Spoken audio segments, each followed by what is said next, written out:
Marcelo Horacio Viso con nosotros. ¿Qué tal, Marce? Buenas noches, Héctor. Sí, Gracias efectivamente ese es mi nombre completo, por las dudas, por si alguien no lo tenía en claro. ¿Todo Buenas bien? noches. Bien, bien, todo muy bien. Bueno, Marce, vos has escuchado, como todos nosotros, declaraciones de campaña, ¿no? Algunas están muy alejadas de las posibilidades reales, es lo que se llamaba el teorema de Baclini: cuanto más lejos estás del poder, más audaz sos para prometer cosas, ¿no? Cuanto estás más cerca de lograr el objetivo del poder, sos más moderado. Uno es más moderado y más Sin embargo, ocurrió algo interesante de boca de Alberto Fernández, el candidato del kirchnerismo, que dijo, bueno, algo real, se está utilizando plata del endeudamiento para la bicicleta financiera. Las LELIQs son parte de ese andamiaje financiero, se están pagando intereses exorbitantes. Con parte de esos intereses yo podría financiar la gratuidad de los medicamentos para jubilados y cambiar las reglas del juego respecto a cómo sigo los contratos a futuro, no estos que ya están cerrados, con las LELIQs, ¿no? Bien. Esto, en principio, ¿cómo Sí. te cayó? Hay que hacer una lectura electoralista de todo este tema. En realidad creo que la base un poco es todo lo que vos estabas diciendo al principio. Y no hay que ser tan literal. De hecho, el mismo, o gente cercana al mismo Fernández, el precandidato a presidente, ha salido a explicar un poco los dichos. Literalmente dijo, no vamos a pagar el interés de las LELIQ y vamos a levantar los salarios de los jubilados y vamos a levantar los salarios al empleado público en general y demás. En principio, el incumplimiento de esto es un default. Sea del interés o sea del capital, estás incumpliendo con lo pactado frente a la toma de deuda. Es decir, en algún momento uno solicitó un determinado capital y hay que ver otra cuestión, aparte del tema del default. No se olviden que las LELIQ son aquellas letras, ya explicamos un poco cómo es el funcionamiento, pero son aquellas letras que en algún punto sustituyeron a las LEBAC anteriores. Las LEBAC eran exactamente lo mismo, una toma de liquidez por parte del Estado, del efectivo que fluye en el mercado, pero que podía, digamos, cualquier persona, cualquier individuo invertir en ella, es decir, podía cualquier particular participar de ese negocio. Hoy por hoy las LELIQ, que son las que las sustituyen, solamente es posible que las suscriban los bancos. ¿Qué es lo que pasa? Detrás de esas LELIQ están los depósitos a plazo fijo de las personas físicas que van a los bancos, las empresas que tienen sus depósitos en el banco. ¿Qué es lo que hace el banco? Capta a un 50, 45, 50, 55, dependiendo el momento del mercado, y toma ese dinero y lo coloca en las LELIQs a un valor que fue un valor máximo de 70% y estamos en un 58%. Sí. ¿Por qué? A ver si porque fueron bajando. Pero a ver si no la pifio. Porque el plazo fijo del particular o de la empresa es la posibilidad de que ingrese plata al banco, pero el banco está prestando poca plata a su vez, porque la tasa es altísima la que presta. Sí, a ver, hay que ver cuál es el origen de estas letras. Es decir, ¿por qué se están implantando como herramienta financiera? Se han implantado como herramienta financiera porque en algún momento el dólar se estaba disparando y de alguna forma había que quitarle el efectivo al mercado, era secar el mercado. Sí, eso lo vimos el año pasado, muy bien, sí. Lo hemos explicado. Entonces, si uno quiere secar el mercado, ¿cuál es la alternativa? Una es dejar de emitir moneda, es decir, dejar de imprimir, y la segunda es captar esos ahorros que la gente tiene y los cuales van al dólar con una tasa de interés que sea viable y que sea superior a lo que puede llegar a ganar.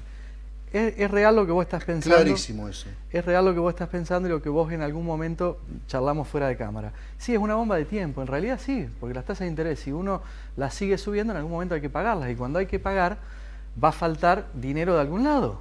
Correcto. ¿Sí? Ya explicamos que en una economía cómo son los factores al no haber creación de moneda básica, es decir, el primer multiplicador, el primer creador, que es la emisión, por lógica no hay disponible en el mercado. Estos intereses deberían crear moneda para pagarse a sí mismos. Es una cosa muy compleja. Una cosa es decir, yo dejo de pagar este interés con este contrato ya firmado. Otra Sí. cosa es decir, terminemos este sistema, pero yo creo y cambiemos las reglas del juego para lo que viene. Efectivamente, creo que lo que él trata de exteriorizar, y siendo lo más comprensivo posible, hay economistas, y ustedes lo habrán visto tanto en diarios como digamos en línea, o lo habrán escuchado, de que el primer concepto que se ocurre con esto es el default y el quiebre del mercado financiero. Por lógica, si al banco no se le cumple con lo que tiene que cumplírsele de las LELIQ, el banco no le puede cumplir a la persona. ¿Y qué va a pasar? Va a tener dificultades para pagar los plazos fijos y todo lo que las personas, nosotros, el de a pie, tenía invertido en el banco. Con lo cual se genera un quiebre muy importante del sistema financiero, una pérdida de credibilidad total en base a lo que son las inversiones en el mercado financiero. No solamente en los bancos, sino en todo lo demás. Nosotros, para captar crédito en el sistema financiero, cualquier empresa que quiera captar un crédito puede emitir un debenture o vender sus acciones, ¿sí? Si nosotros caemos en este tipo de herramientas que ya se han utilizado en la Argentina en otros contextos, aquí porque afecta al sistema bancario y pareciera que si afecta al banco y el banco es una entidad, no nos va a afectar directamente a nosotros. No, nos va a afectar directamente a nosotros. Si el banco no obtiene ese beneficio que estaba pactado en las LELIQ, probablemente traslade el no obtener, porque no va a obtener el 58%, ¿sí? De los cuales los plazos fijos que tiene que pagar son un 45%. Entonces, no va a tener el 58%, tampoco va a tener ese 45% para pagarle a la gente. Eso puede generar un quiebre. A ver, no hay que ser tan extremista. Yo creo que lo que ha querido decir es que esas tasas indefectiblemente hay que tender a bajarlas, por una cuestión lógica, porque esas mismas tasas a su vez en algún punto generan inflación.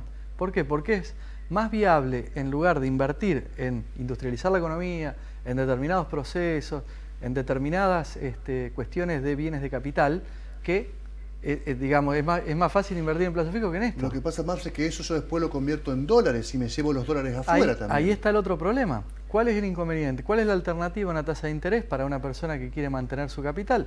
Invertir en otro tipo, en una moneda extranjera.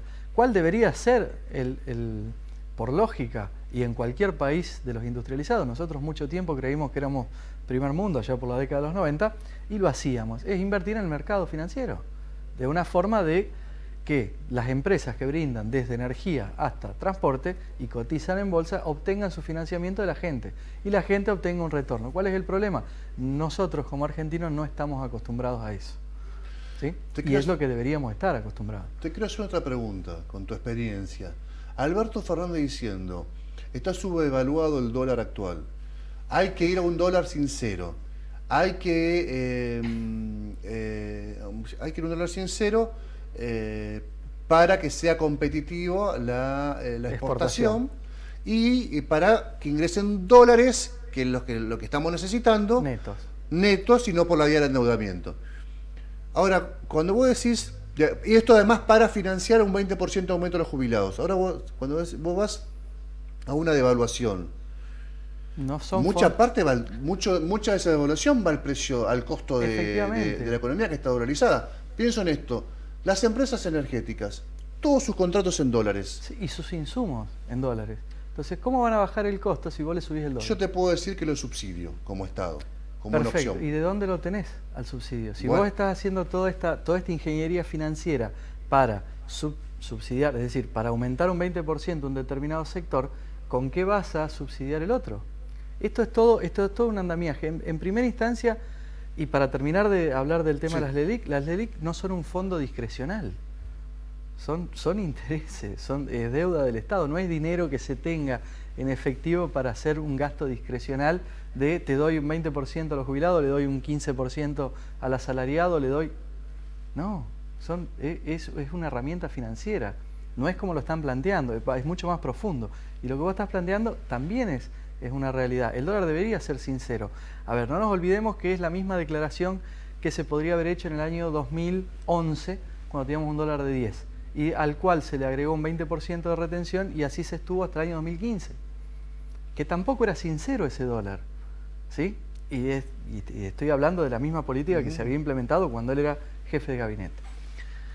Perfecto, entonces hoy sí, y es una realidad, el dólar hay que sincerarlo, hay que mejorar las exportaciones, pero no nos tenemos que olvidar que mucho de esa exportación o mucho de la producción nacional se trabaja con insumos en dólares, lo cual traslada el aumento a las importaciones que nosotros tenemos.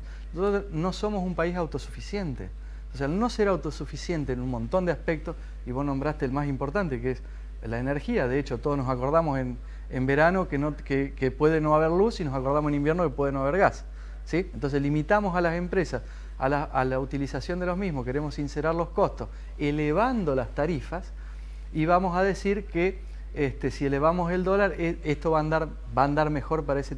No. El dólar tiene que ser sincero, pero en toda su amplitud. No podemos dejar un sector aislado del otro. El dólar debe ser sincero. Tenés toda la razón, y toda la gente que opina de esta forma también. Pero, ¿qué pasaba en el ejemplo de cuando hablamos de los pollos? ¿Te acuerdas? No hace mucho me preguntaste por qué aumentaba el pollo. El pollo aumenta porque el insumo principal es el cereal, que a nosotros nos dejaría mucho dinero en la exportación, ¿sí? El maíz, para ser realista. Entonces, si le ponemos al maíz un precio de exportación, por lógica eso se va a trasladar al precio del consumo de pollo. Cualquier carne que tenga como base una alimentación de maíz va a tener un precio diferencial. Pero eso el maíz no puede tener un costo de exportación y un costo hacia el mercado interno. Debería poder hacerse si hubiese una bolsa particular, pero la cotización adoptada desde el año 2001, 2002 en adelante, ya con el gobierno del fallecido esposo de la expresidenta, se utiliza el mercado de Chicago como base. ¿Por qué? Porque lo exportamos a Chicago. Entonces, el cálculo es simple. Me conviene exportarlo a Chicago, venderlo un 60% menos acá, un 40% para poder abastecer de comida al mercado interno. Y por lógica y en una cuestión de incidencia internacional, si queremos mejorar las exportaciones para que nos entre en dólar, tengo que exportarla. Pero eso es una realidad que ya ha ocurrido en otros periodos de la Argentina.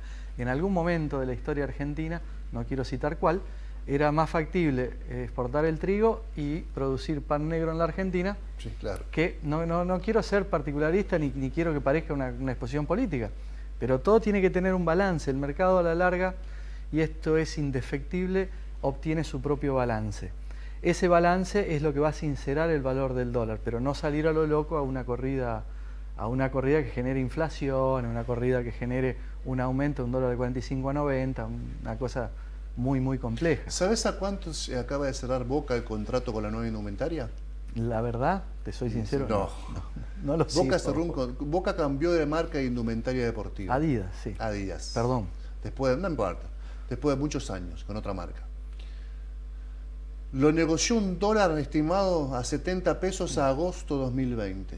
Sí, se estaba hablando de un dólar a un año en 70 pesos. ¿Sí? Es una realidad. Pero eso no quiere decir que los contratos a futuro de los commodities, ejemplo, para ser un ejemplo claro, el cereal esté con un dólar de 70 de aquí a un año. Correcto, la explicación. Es una realidad. Si alguien tiene un puchito, si hay alguien que todavía ahorra en este país, en la clase media, tiene un puchito, hace tú un esfuerzo impresionante para que le quede un puchito. 1.000, 3.000, 10.000 pesos. Sí. Mes tras mes. ¿Lo compra dólares? Hasta el 10 de diciembre, que es cuando va a cambiar la política, yo optaría hoy por el plazo fijo. El dólar se va a tratar de mantener por una corrida de diferencia de cambio entre hoy y las elecciones. Sería muy improbable y muy malo para el oficialismo. Esto es una cuestión de análisis de bolsillo. ¿Qué pasaría si yo tengo mañana un dólar de 70 y no lo puedo comprar? Hay mucha gente que no puede viajar, hay mucha gente que no puede comprarlo, hay mucha gente que no puede cubrirse y va... Entonces, por una cuestión política, el dólar, a mi criterio, y creo que el criterio general, no debería tener una gran movilidad de acá al cambio de gobierno del 10 de diciembre. Yo apostaría a el plazo fijo de aquí al 10. Te jugaste, ¿eh? De aquí al 10. Vamos a ver si es cierto. Te jugaste, ¿eh? No creo que se vaya a 60. Hay que tener en cuenta una cosa. Estamos julio, julio, agosto, septiembre, octubre, noviembre y diciembre. Hay 6 meses de aquí a diciembre. Al cambio de gobierno. Entonces tenemos un valor de plazo fijo, pongámosle un promedio de 45 hoy. 40, 45. Vamos a un 40. ¿Sí? Anual. Un 20% en 6 meses. El dólar tiene que subir por lo menos 9 pesos para llegar a ese valor. Tiene que rondar los 55, 60. No creo que en diciembre esté en 60. Sería complicado. Gracias, Marcelo Viso. Nos vemos el próximo miércoles. A ustedes también en la pantalla de Veo, los miércoles en vivo de 21 a 22. Repeticiones los jueves de 14 a 15. Nos vemos. Chau.